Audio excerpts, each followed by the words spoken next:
रायगडच्या मुरुड आगारातून सुटणारी मुरुड ते बोरिवली हे एस टी बस मुरुड डेपोमधून रात्री 10:30 वाजता निघाली.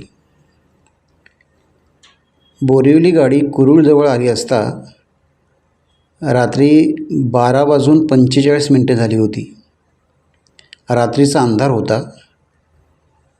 अशा स्थितीत गाडीच्या मागचा टायरच निघून गेला तरी ही गोष्ट चालकाच्या निदर्शनास आली नाही किंवा त्याला जाणवलंही नाही.